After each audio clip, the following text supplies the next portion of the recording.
First time ko gagawa ng burger buns. Oh my God, push lang daw ng push. Oh, okay. I think okay naman siya. Dumoble na yung size niya. Sa totoo lang, feeling ko na mess up ko na siya. So far, so bad. Ngayon, hindi ko sure kung paano ko siya hihiwain. Hindi ko rin sure bakit maputla sila. Oh my God. Nagkakalaglagan yung mga mushroom. Okay. Lumiliit yung mga pati. Dapat talaga nilaparan ko sila kanina. Oh my God. Okay. Tingnan nyo naman. Mukha naman siya masarap. In fairness. First time ko gagawa ng burger buns. Oh my God. Simpleng recipe lang yung i-follow ko, which is yung napanood ko sa YouTube. And kailangan ko lang ng... So dito ko nilagay yung egg. Kasi kailangan daw room temperature. Kaso kanina nung hango ko sa kanya from the refrigerator, gumugulong siya dito. So wala akong ibang mapaglagyan. So I think dito ko muna siya ilalagay kung saan siya safe. Kailangan ko lang ng flour. And medyo matagal na kasi tong flour na to sa cabinet, and hindi ko na alam kung paano ko siya i-consume. Last time kasi gumawa ako ng homemade pasta and hindi siya sobrang okay. Hindi maganda yung pagkakagawa ko. Pero etong burger buns, medyo mas madali lang siya compare sa pasta. So, kailangan ko lang i-ready lahat ng mga measuring cups ko. 1 cup, and then yung mga 1/4. Okay, itong 1/4 na cup, kailangan ko rin to. And yung 1 tablespoon, kailangan ko silang i-ready. Okay, we're good. Wait, actually, so hindi ko pa pala muna to ilalagay. Kailangan ko ng water, room temperature din na water. 1 cup ng room temperature water. Okay, alright, 1 cup. Actually, dagdagan pa natin ng... Okay, and then, kailangan natin ng yeast, 1 tablespoon. Okay, ito yung gagamitin ko na instant yeast. Oh no. Okay, medyo mahigpit siya. Okay, 1 tablespoon. And then, takpan ko lang to. Yung egg, kailangan natin i-mix yung egg. Oh my God. Let's go. Okay. Then salt and sugar. So, wala akong sugar. So, itong sweetener yung gagamitin ko. Wait lang. Ilan bang... Hindi ko sure kung gaano karami yung sweetener. Oh, 3 tablespoons. So, let's go. 1, 2, 3. Okay. And then... Okay, wala rin akong butter. 1 teaspoon ng olive oil. Pero hindi pa ilalagay. But I think pwede na ilagay. 1 teaspoon. I think yung isang buong takip niya, 1 teaspoon. Okay. And... 1.5 teaspoon ng salt. Salt. Okay. Kailangan ko lang ma-measure ng sakto yung salt. Okay. I think 1 teaspoon na ba to? No, kulang pa.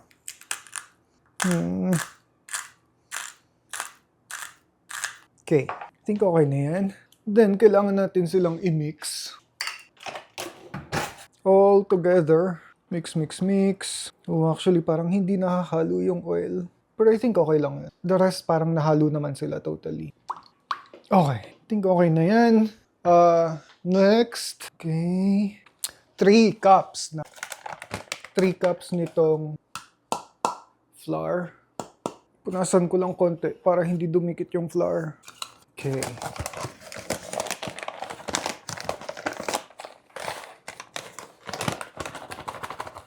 Okay, 1.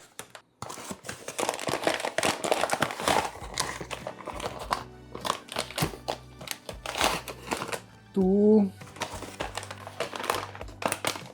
Ang hirap niya nang dukutin. 3. Okay. Dito ka muna. Then, mix natin. Mix. Okay, parang feeling ko kulang yung tubig. I don't know. Pero, trust the process lang. Mix pa natin. Or siguro mas okay kung kakamain.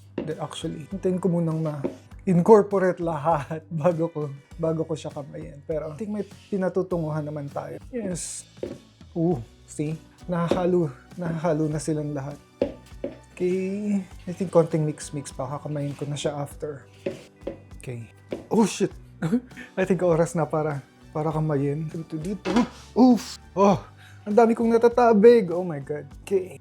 I-need natin for 8 minutes hanggang sa mag-mix talaga silang lahat ng todo and hanggang sa kuminis yung dough. Yung sabi sa instruction. Pero we'll see if magagawa ko ba ng tama yung instruction. Okay lang. 6:08. Go, mix lang. Oh my God. Okay. Oh, need push. Push. Let's go, push. Okay, push lang daw ng push. Medyo magaspang pa siya.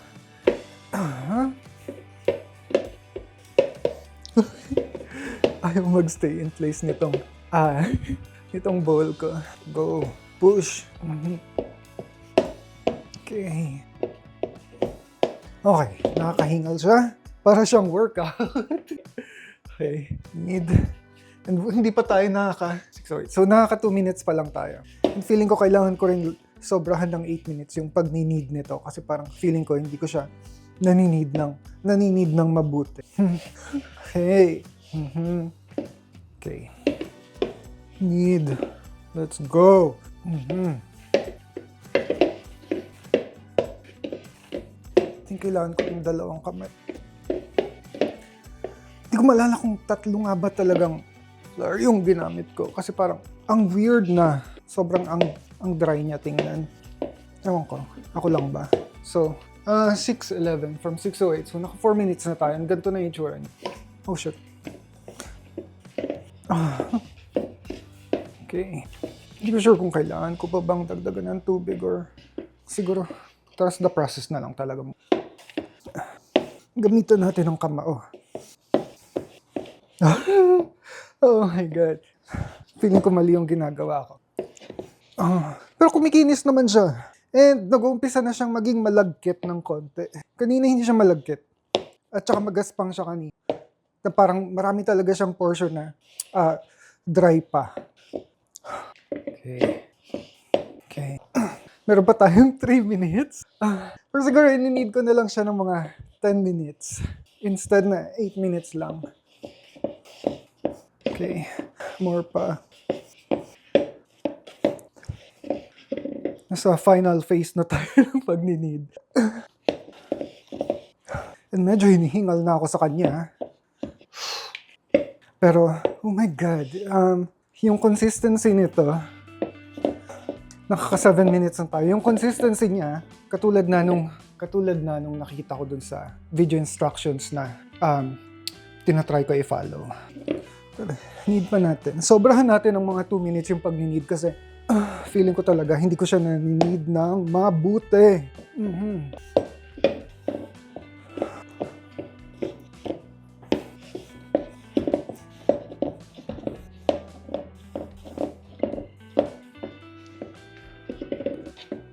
Okay, malambot na siya. Malambot na siya pero hindi siya malagkit sa kamay. Okay, lumagpas na tayo ng 1 minute so nakaka 9 minutes na tayo. Pero i-push pa natin ng 1 minuto pa. Okay, I think okay na yan. I think maganda na yung pagkaka-need natin sa kanya. Form lang natin ng pabilog. Okay, for now, ganito siya kalaki. I-rest lang down natin ng mga 1.5 hour. Kung halimbawang sa mainit at saka maliwanag siya na space, pero takpan natin para hindi rin siya mag-evaporate. Okay. I think ilalagay muna kita dito. Oh my God. Inabot ako ng 2 hours sa labas. Oh, okay. I think okay naman siya. Dumoble na yung size niya. Pero kailangan ko nang madaliin yung paglagay sa kanya sa oven. Ayusin ko lang yung lighting ko ng konti. Ano ba? Tabi ko na muna tong mga to. I think okay pa rin naman siya. Tigas lang akong kamay. Hindi ko nga lang alam kung paano ko siya. So, kailangan ko siyang hatiin to 8 pieces. Oh my God. Okay pa ba siya? Oh my God. So, okay. Okay. Na-realize ko wala pala akong panghap. Anyways. Nasaan na yung... Okay, dito ko siya ilalagay. Ano pa ba kailangan? Sa totoo lang, feeling ko na mess up ko na siya. Dahil 1.5 hour lang dapat siyang iiwanan. Pero iniwan ko siya ng mga 2 hours. Okay.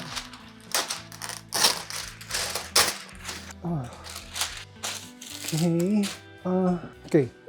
Kailangan ko siyang hatiin. Kasi wala akong panghati and ayaw kong gamitin yung kutsilyo. I think ito. So, oh my God. Ayaw pong pahati. 1. And then, 4 na hati pa ulit to. Okay. And then, last na hati. And then, yun na yung parang pinaka-final na size dapat ng buns natin. Okay. Okay na yan. Next. Hindi naman kailangan maging perfect. Ito rin. Magpahati na kayo. Oh my God. Ano ba? Okay. Okay. So far, so bad. Okay. Gawin na natin sila ngayong hugis bun. Mag-hugis buns kaya. I think hugis buns naman. Okay. Buns number 1. Next. Buns number 2. Okay. Ngayon pa lang alam ko na hindi pantay-pantay yung size nila. Medyo mas malaki to. Nakakapako na medyo mas malaki siya. Pero let's go. Gitna lang natin ng konti para magkasya silang lahat. Kaya ang liit nitong pang last na buns. Pero, okay. Okay lang yan. Flat natin ng konti. Okay. And then, i-rest daw ulit ng mga 15 minutes. Takpan natin para hindi mag-evaporate. And then, I think, wait lang. Okay. Hayaan lang daw muna yung mga buns na mag-rest ulit. Pero, kailangan 1/2 inch daw yung flat daw ng mga 1/2 inch. So, flat ulit natin. And dapat pala yung cover niya is plastic pero wala tayong plastic. So, paper. Okay? Rest lang muna natin. Itabi muna natin to. Hindi ko lang kung saan ko siya ilalagay. Dito na lang muna siguro. Para i-prepare ko na yung burger. Oh my God, gagawa tayo. So, wala akong fresh na green na pang topping sa burger. So, mushroom na lang at saka onion. Kakaramelize ko yung onion, tapos lalagyan ko ng mushroom. Tapos yun yung pinaka-main topic. And after ko kasi tumakbo kanina, dumaan din ako sa grocery store. Bumili ako ng sesame. So, may topping na sesame yung burger natin. I think hiwain ko na lang muna yung mushroom at saka yung onion. I don't know kung yun ba yung tama dapat gawin, but let's do it. Let's do it. And meron pa tayong by 30 minutes ready na yung bun. Hindi ko rin dadamihan yung mushroom. And hindi white mushroom is yung intentionally na gusto ko sana dito. Yung mga brown sana. Kaso sale to. 50% off. So, ito na yung kinuha ko. Masarap din naman sila. Napaka-neutral nung lasa niya. So, ina-absorb niya talaga lahat ng mga spices na ihahalo sa kanya. Okay, I think enough mushrooms. And then, hindi ko rin masyado dadamihan. Siguro kalahati lang nitong. Maliit lang rin naman tong sibuyas. Kalahati lang. Then, feeling ko kasi mag-struggle ako ng pa-circle yung paghati sa sibuyas. So, hindi ko na siya ipapa-circle. Okay lang ito.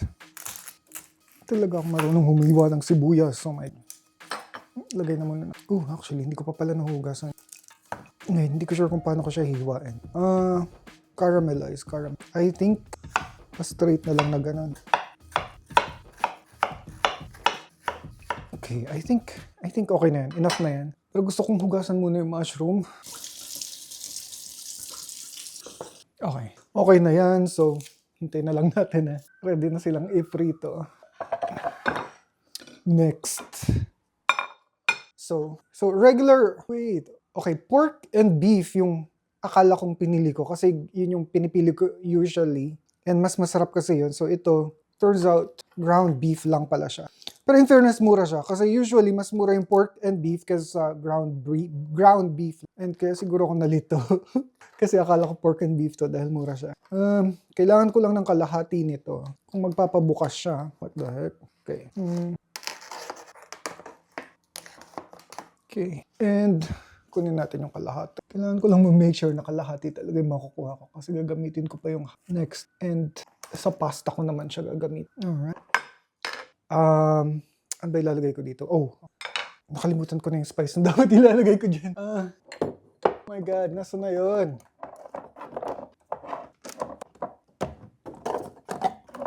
Hindi ko siya makita. Oh, okay. Itong maple bacon yung gagamitin ko. Durugin lang muna natin konti. Okay, okay na yan. Mix natin. Wait lang. 9:08. May time pa tayo. Mix, mix, mix. Oh my God.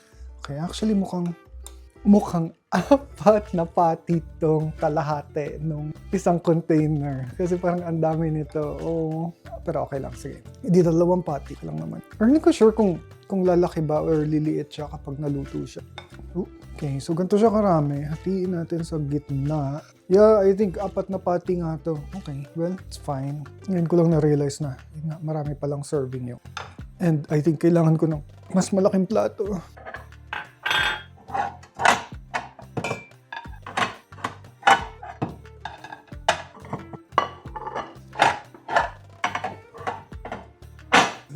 Okay. So ibilog lang natin tong actually parang alanganin. Hindi ko alam. Anyway, okay lang. Alanganin ba siya para sa isang burger? Pero ang bango nung seasoning na gamit ko. Maple bacon. Okay, I think decent size naman to ng isang burger. I think. It's patty number 1. And meron pa tayong 19 minutes para dun sa bread. Gutom ka na ba? Bakit? Okay. Pangalawang patty. May na-message akin. Sino kaya? Okay. Pang third na patty. Laparan pa kaya natin? Parang ang taba kasi nila. Actually pala. Dapat pala sinat ko na to para bake 2, bake 375. Okay, dapat pala ini-start ko na siya kanina pa para pag nagsakto 1 hour na yung mga bun, ipapasok ko na lang dun sa oven. Okay na yan. Okay, medyo matagal umangat yung temperature nito. Yung french fries pa pala. Yung french fries.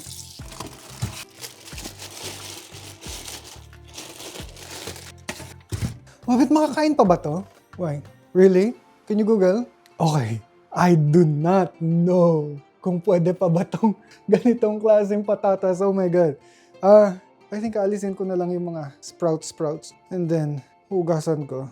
And gusto ko rin kasi yung potato ko na may balat pa. So, hindi ko siya babalat. Okay.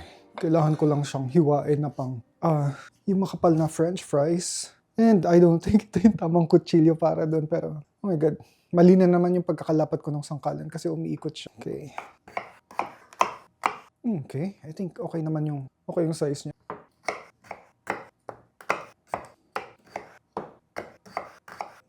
And 284 na yung oven. Okay. And anong oras na ba? 9:21. Tingnan natin kung... Oh my God. So, medyo mas lumaki pa ng konti yung mga buns. Pero dapat pala fill-out ko nga sila. Taba nila ngayon. And feeling ko mas tataba pa sila pag naluto mamaya. Okay, pero lagyan natin ng coating. Kailangan ko ng actually, ito na lang. Feeling ko kasi hindi ko mauubos lahat ng itlog na ipang tatap ko sa kanila. Oh my God, hindi rin pala ako nakabili ng brush. I think tinidor na lang yung gagamitin ko na panglagay sa taas nitong itlog. Let's go. Okay, I think okay na to. Lipat lang natin to dito. Okay. Lumaki na sila. Lagyan natin ng itlog. Parang nakakita na ako ng brush kanina. Nakalimutan ko lang bumili. Oh my God. Feeling ko na parami yung lagay ko dun sa... Wala pa ba? 371. Okay, sobrang lapit na. 5 degrees Celsius na lang yung... Oh my God, ayan na siya. Wait, hindi ko pa nalalagay yung sesame. Oh my God.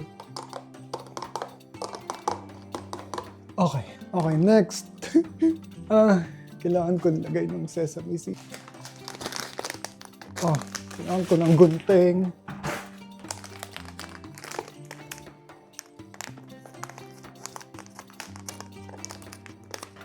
Okay.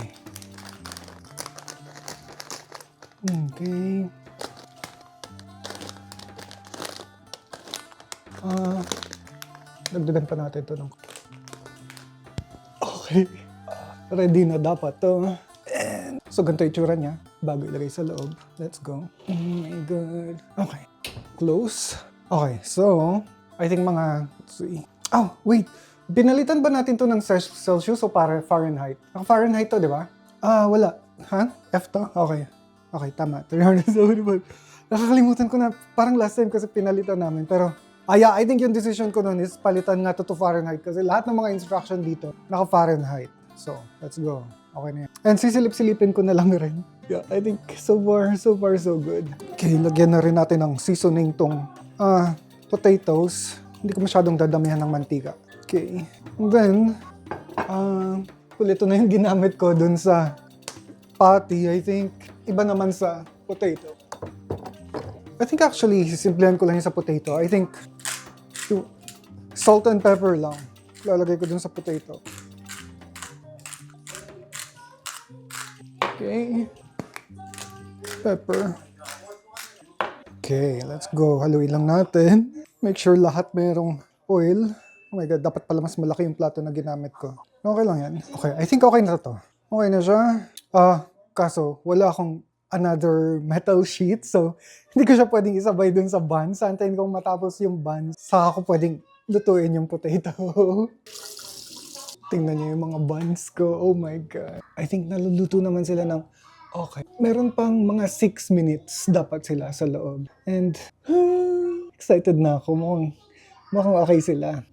Okay, meron pang 1 minute. And feeling ko naluto naman sila pero deformed silang lahat.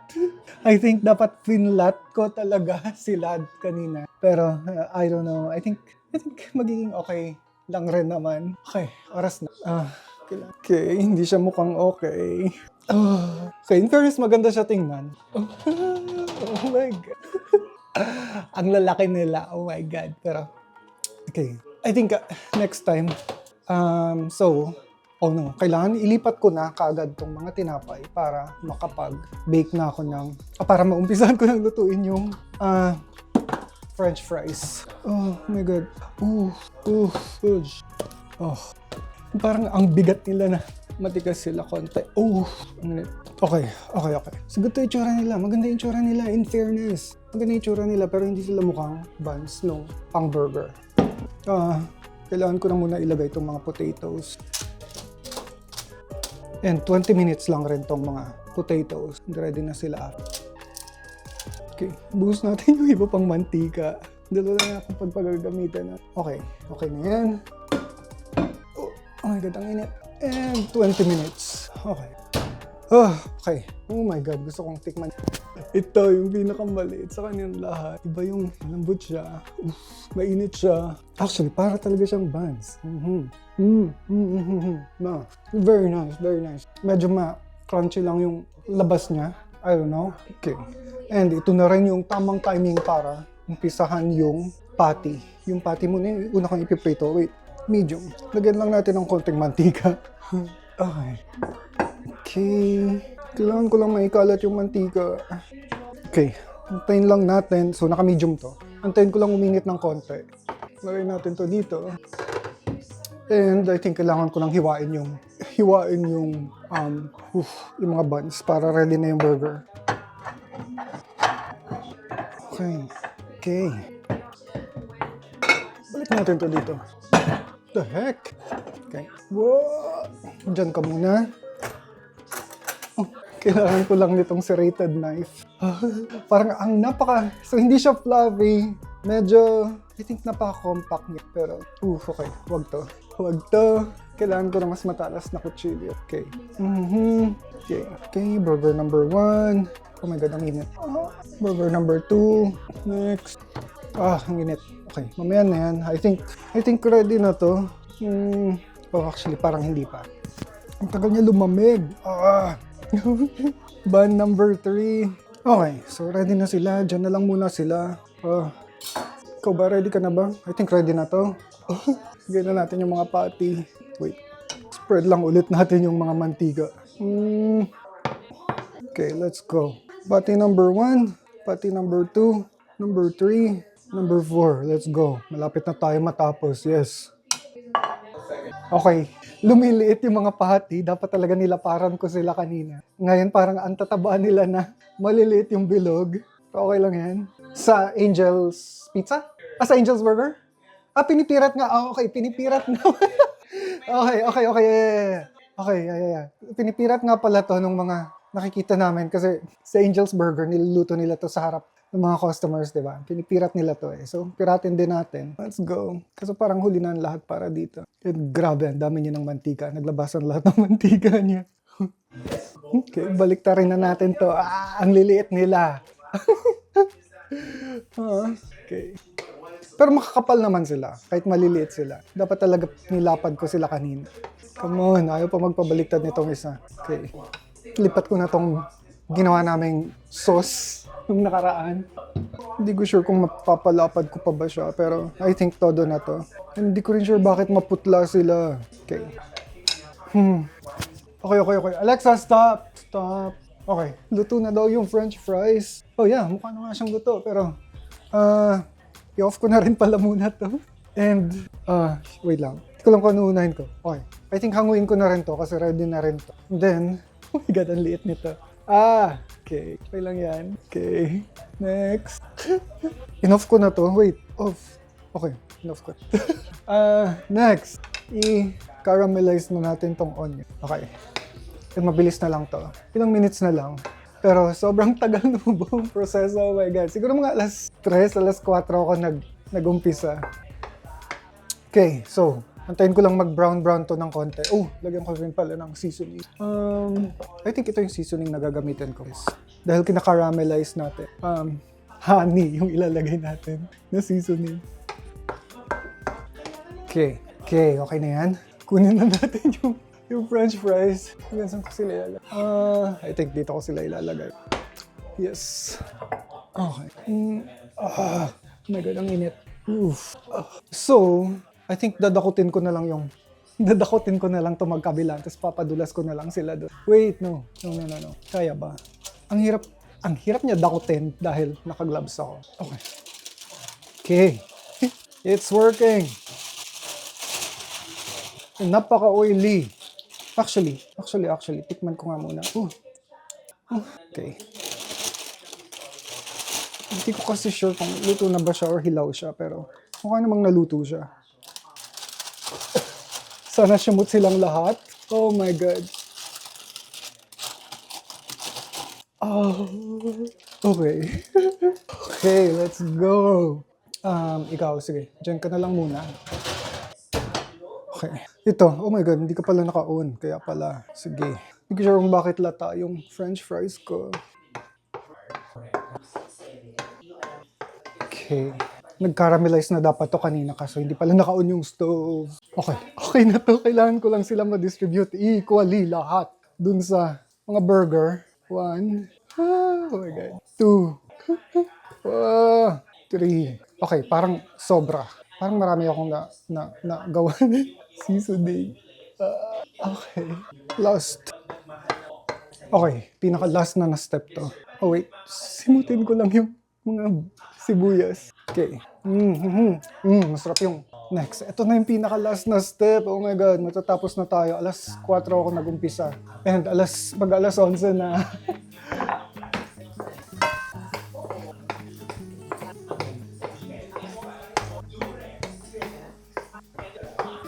Okay, medyo lumamig na yung french fries. I don't think... Oh, actually, okay siya. Let's go. And medyo nagba-brown na rin tong... I think okay na tong mushroom ko. And finally, oh my God, natapos na tayo. Lagay lang natin yung mga shrooms sa taas ng burger. Oh my God. Hindi ko siya... nagkakadaglagan yung mga mushroom. Okay. Tatalsikan yung mga mushroom, pero ito na yung pinaka-last na part. Thank God. Okay. Last na yan. Oh my God, let's go. Let's go.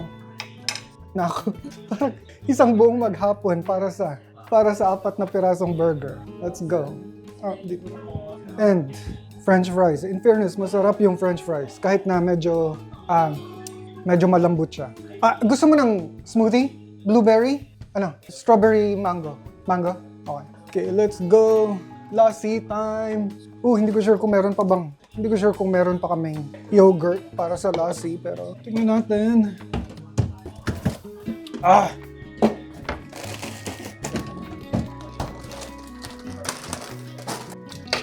2, 3. 3, 4. Okay na yan.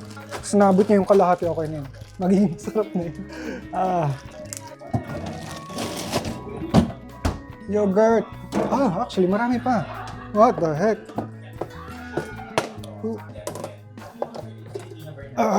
Okay. 1, 2, 3, 4.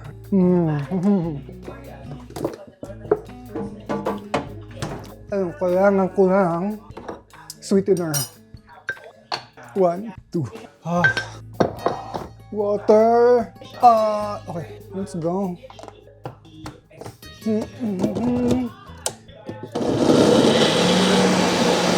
Hindi ko nahugasan yung embudo. Ang tawag dun? Pero feeling ko kaya ko naman siyang ibuhos ng walang kalat. I think. Okay. Yes. Oh my God. Okay. Perfection. After whole day. So, ito na yung final product natin. So, oh my God. From baking yung buns to potato to making the patty and yung mga toppings na caramelized onion and mushroom. Ito na yung final product natin. Thank you, Lord. Okay, gusto kong unang tikman talaga kagad yung burger. And hindi malambot yung buns. Oh my God, para siyang, hindi siya buns, para siyang yung putok. Parang ganun yung consistency niya. Pero, tingnan nyo naman. Mukha naman siya masarap, in fairness. Oh my God, ang sarap. Ang sarap ng patty, ang sarap ng caramelized onion.